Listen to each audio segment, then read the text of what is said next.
반갑습니다, 여러분. 오늘은 에스라서 2장입니다. 드디어 고레스 칙령에 의하여서 유다 땅으로 귀국하는 사람들, 그 귀국이 시작이 되었습니다. 성전이 붕괴된 지 약 48년 후의 일이라고 하는 것, 배경 지식으로 여러분이 알고 있기를 바랍니다.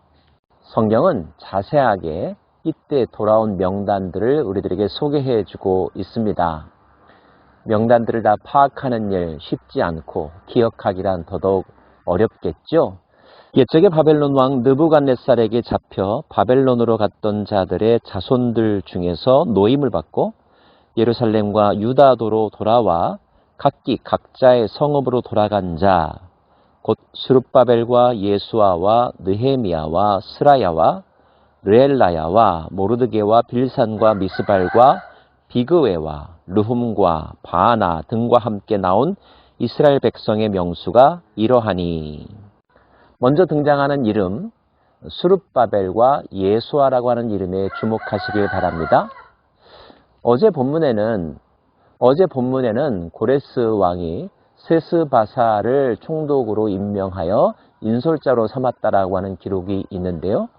오늘 본문에는 스룹바벨이라고 하는 이름이 나옵니다. 그래서 학자들은 세스바살과 스룹바벨이 동일 인물이냐 아니면 다른 인물이냐를 가지고 많은 연구들을 하고 있고 아직도 명확하게 결론이 내려지진 않고 있습니다. 대체적인 견해는 세스바살이 첫 번째 총독이었고 스룹바벨이 그 뒤를 이어받은 사람이라고 이해합니다. 참고로 훗날 세워진 제2성전, 그 성전을 일컬어서 스룹바벨 성전이라고도 말한다는 점 기억하시기를 바랍니다. 또 한 명의 사람은 예수아라고 하는 사람입니다. 여호수아라고도 발음할 수 있죠.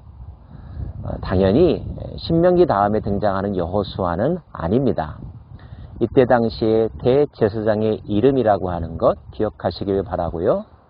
이 스룹바벨과 예수아라고 하는 두 명의 인물은 학개서와 스가랴서에도 언급된다는 사실을 기억해 주시면 좋을 것 같습니다.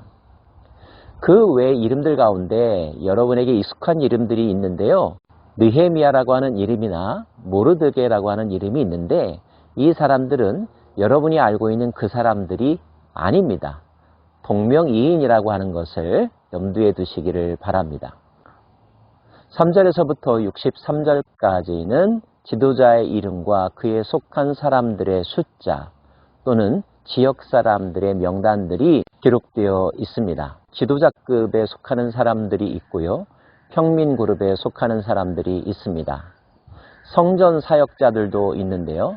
제사장이나 레위인들, 당연히 성전과 관련된 일을 하는 사람들이겠죠. 느디님 사람들이라고 하는 명칭도 나옵니다. 정통 유대인 출신은 아니지만 성전의 봉사를 맡은 종들을 일컫는 그룹의 이름입니다. 전쟁 포로들의 명단들도 나옵니다. 이들은 당연히 이방인 출신들이라고 하는 것 짐작하실 수 있겠죠? 또 신원이 불분명한 평민들, 또 족보를 알 수 없는 제사장 그룹의 명단들도 나옵니다. 노비와 노래하는 사람들의 숫자도 언급되고 있습니다. 이렇게 소상하게 명단을 남긴 데에는 어떤 의미가 있을까요?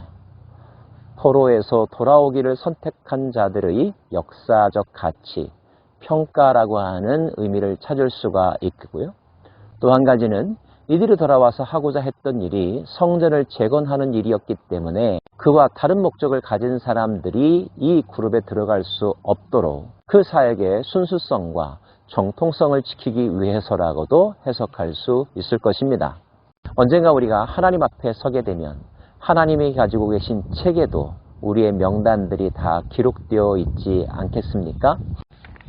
원컨대 심판의 책에 기록된 이름들이 아니라 생명책에 기록된 이름들, 그 이름 속에 저와 여러분도 포함되기를 소망해 봅니다.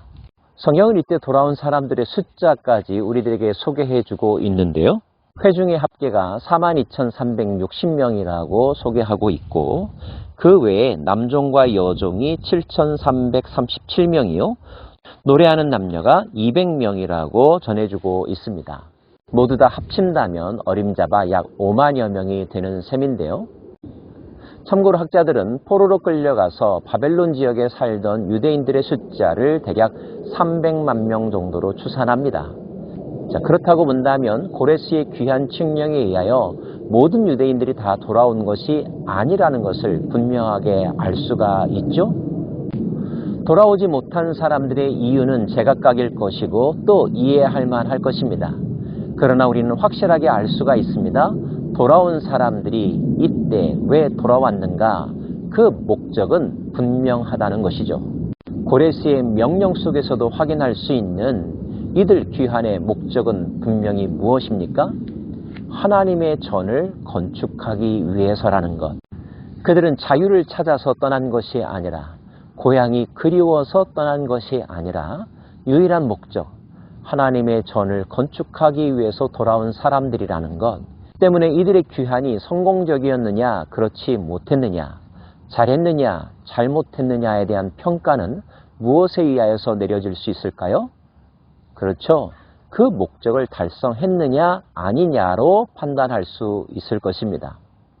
목적을 잃어버린다면, 목적과 다른 길로 일탈한다면 그가 아무리 남들이 부러울 만한 것들을 얻었다 할지라도 그는 성공했다고 말할 수 없을 것이죠. 여러분의 인생의 목적은 무엇입니까? 오늘 이 순간 그 자리에 살아 계신 이유는 무엇일까요? 특별히 하나님께서 여러분에게 말씀하신 바, 그 소명과 사명을 재확인하고 그 목적에 합당한 삶을 살아가기로 자기 자신을 쳐서 복종케 하며 최선을 다하는 삶, 성실한 삶을 살아가는 것, 이것이 하나님께서 눈여겨보시는 바가 아닐까요?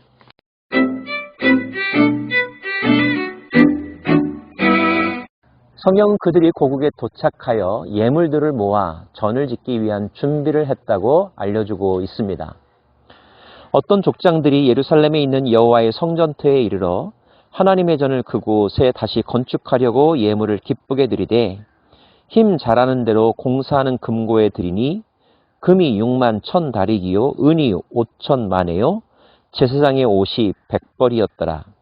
이에 제사장들과 레위 사람들과 백성 몇과 노래하는 자들과 문지기들과 느디님 사람들이 각자의 성읍에 살았고 이스라엘 무리도 각자의 성읍에 살았더라. 성전 건축을 위해서 왔던 그들은 그 건축에 필요한 재정들을 모읍니다. 요즘 말로 하면 교회 건축 헌금들이 모여졌다는 뜻이겠죠. 이 물질들은 본인들이 가지고 있던 것들, 옛날 빼앗겼던 성전의 기물들, 그리고 함께 돌아오지 못하지만 이 성전 재건의 역사의 뜻을 같이 한 동족들의 후원금 등으로 이루어져 있습니다. 여기서 우리는 잠시 출애굽 당시 모세가 하나님으로부터 받았던 말씀, 그 모세가 바로 앞에서 했던 말을 다시 기억할 수가 있는데요. 그때 하나님께서는 내 백성을 이끌어내어 이 산에서 나를 섬기게 하라, 예배하게 하라 라고 말씀하셨더랬습니다. 그렇게 본다면 하나님께서 이스라엘 백성들을 출애굽시키신 이유는 하나님을 예배하기 위함이라고 말할 수 있는데요. 오늘 페르시아에 있던 그들이 고국으로 돌아온 목적과 같다는 사실에 주목합니다. 하나님께서 우리에게 구원을 베푸신 이유, 우리에게 사명을 주신 그 이유, 그것을 통하여 이루고자 하는 궁극적인 목적 가운데는 하나님을 예배하는 삶, 단지 예식이 아니라 하나님을 경외하는 삶을 원하신다는 것, 이 사실을 기억할 수 있기를 원합니다. 그러면 우리는 이렇게 질문할 수 있겠죠. 예배가 그렇게 중요한가요? 라고 말이죠. 네, 예배는 매우 중요합니다. 예배는 우리가 창조된 궁극적인 이유, 목적이기도 합니다. 형식이 중요한 것이 아니라 하나님을 두려워하고 하나님을 인정하고 하나님께 감사하고 하나님을 경외하는 삶, 이것이 하나님이 우리에게 원하시는 바이며 그러한 삶을 통하여 하나님은 우리와 동행하실 수 있다는 거죠.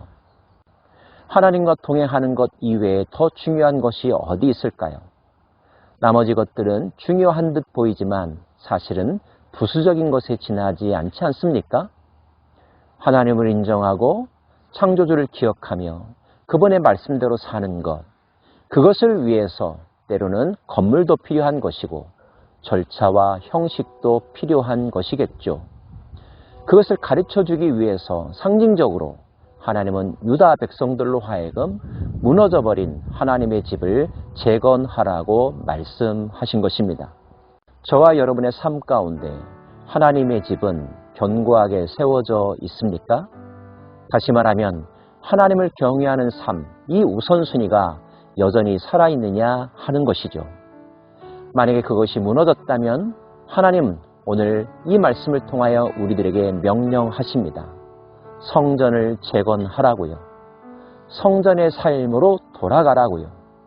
그래야만 모든 것이 다시 시작될 수 있다고, 모든 것이 잘 될 수 있다고 말씀하십니다. 이것이 여러분과 저의 인생의 목적이기를 원하며 이 사회와 국가가 나아가는 방향이기를 원합니다.